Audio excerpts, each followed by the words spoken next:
Hello. Oh, that's not very good. Let's realign that. Hello. Welcome back.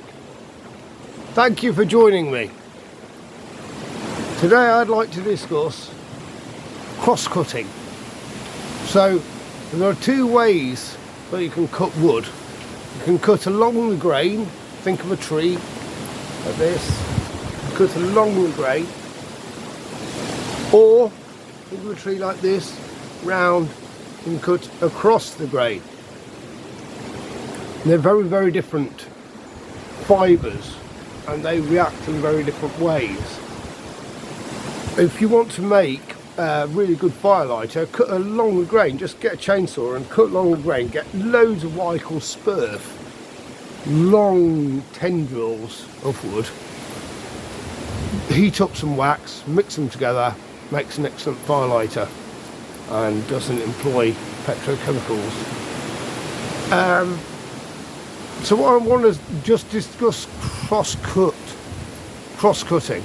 So if you're processing firewood for use, you need to have it in a handy size, typically a foot long, to go in your wood burner, and that will involve cross-cutting. Now, no matter what the diameter of the tree,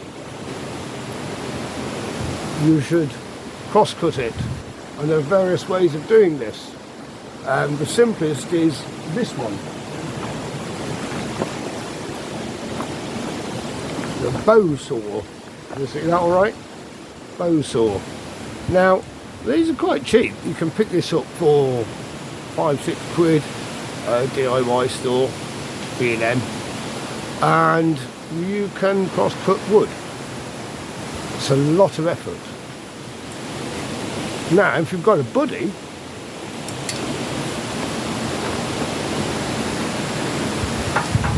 you can use this bad boy.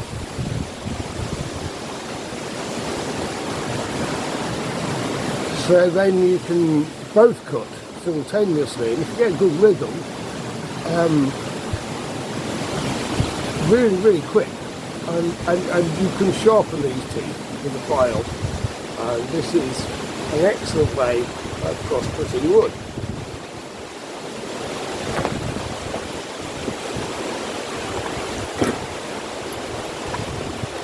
After that, you might have one of these, a petrol chainsaw. This is a cheap one, at 99 quid from B&Q. However, the more you pay, the more you get. I'm a steel man myself. I've been steel all my life. All my machinery has been steel, because you can get spare parts. I've had saws 30 years old, and I can still go to Charlie Hill, who's the local steel dealership, and get parts for the motherfucker. This thing, 99 quid from fucking China, good luck. You might get the consumables, you might be able to put a chain and a bar on it. You try getting a fucking petrol valve. Now I haven't got it here at the moment, but I've recently moved to electric, as everyone has, for cars and motorcycles. So I've got still, and I'll go and get it for you.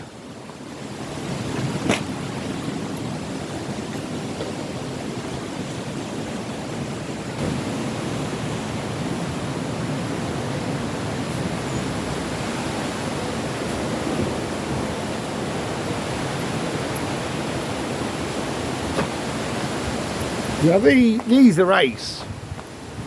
This is a steel top handle T something or other. This is a tree surgeon. You can only buy these if you got your aerial rescue ticket. But they do a back handle version, which you can use as a hobbyist.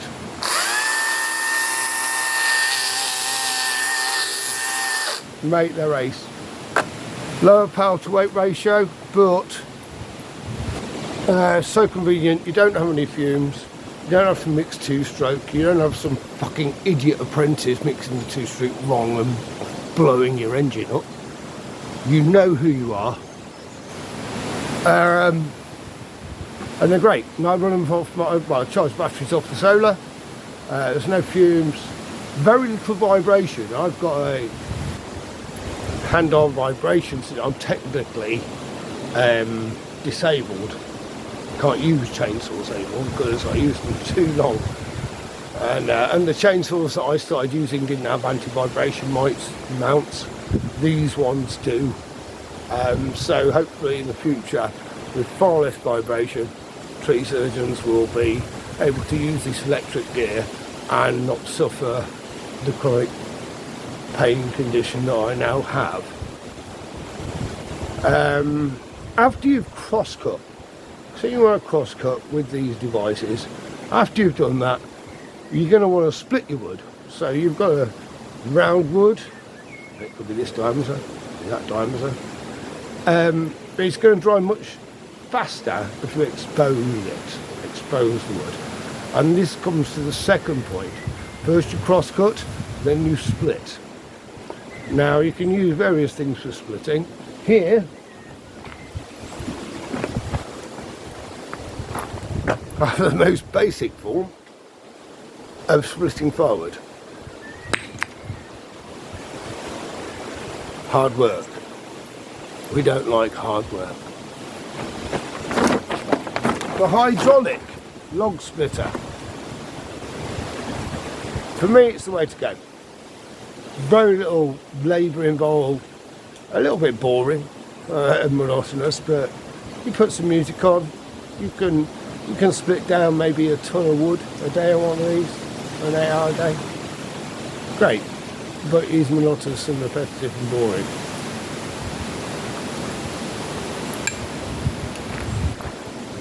This is a Gransfors Brooks small forestry axe. Gransfors Brooks, who are a Swedish company, might be Norwegian, Scandinavian company, have been making axes since the medieval period. The man who forged this blade puts his initials in. It's KS. So you can go to Gransfors Brooks and you can find out who KS is, and he signed this off. I'm not joking, this is the best axe I've ever used, by far. And they are the best axe manufacturers. They made them for the Vikings. KS. I don't know who he is, but he made and signed off this blade. And it works a bit like a Zippo lighter. I could send this back to Gransfors Brooks and say, the fucking axe is fucked, and they'll send me a new one. They're that proud of what they do, and they should be. When I bought this, you could cut the air. I've deliberately made it blunt because it's terrifying to use when sharp. So there are axes and there are axes.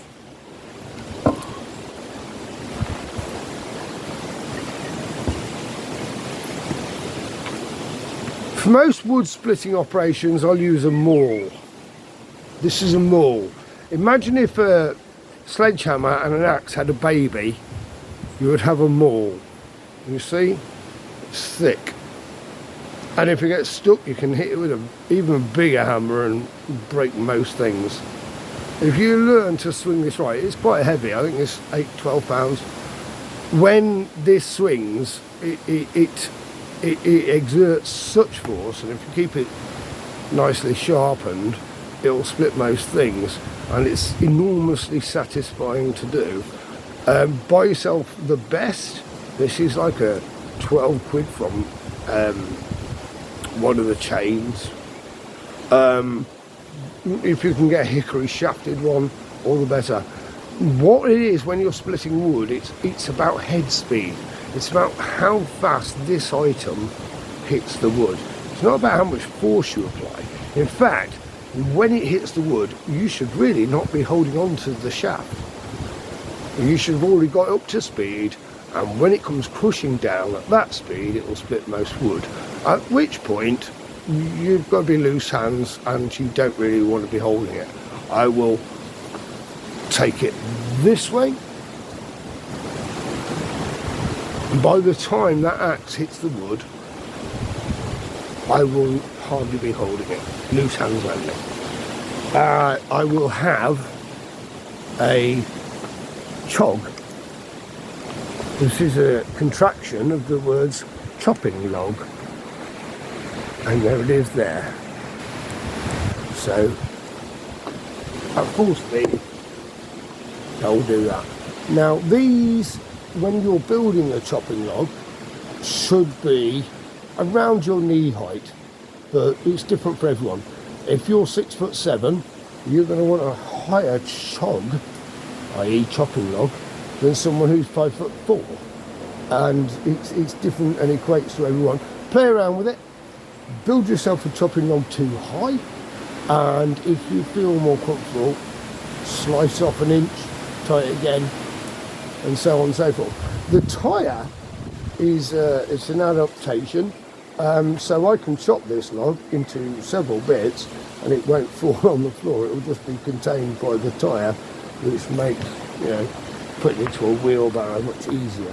So I'll just have a little pack at this one, shall I?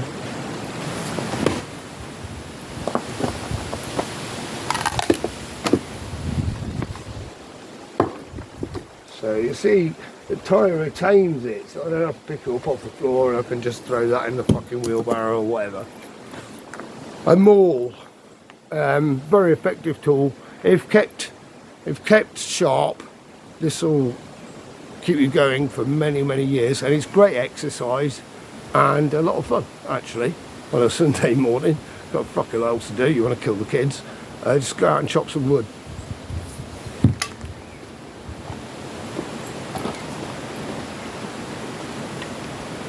This is a little bit different.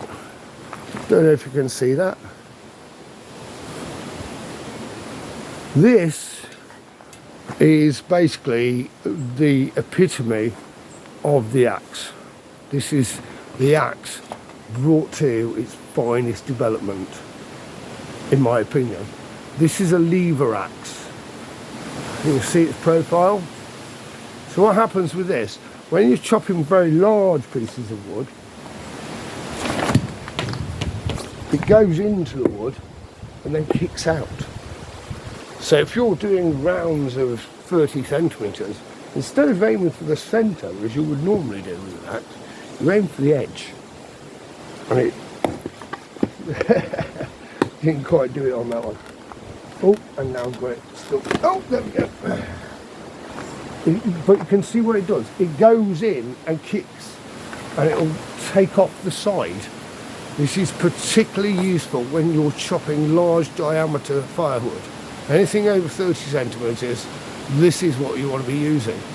To put it into perspective, I was an early adopter of this technology, and this axe cost well in excess of £200. But what I will say in its favour, I know it's a lot of money spent on that, but it was a birthday present. You can also stand it up, and it stands on the ground. And that, for me, is the perfect axe. So, if you ever want to ask me questions about axes, these are only a small part of the axes I own. If you ever want to ask me about axes, ask me that. Don't ask me. I hate it when people say that, or Pacific when they mean specific. Anyway, like, subscribe. I might do some more, I might not. I'm an old man now.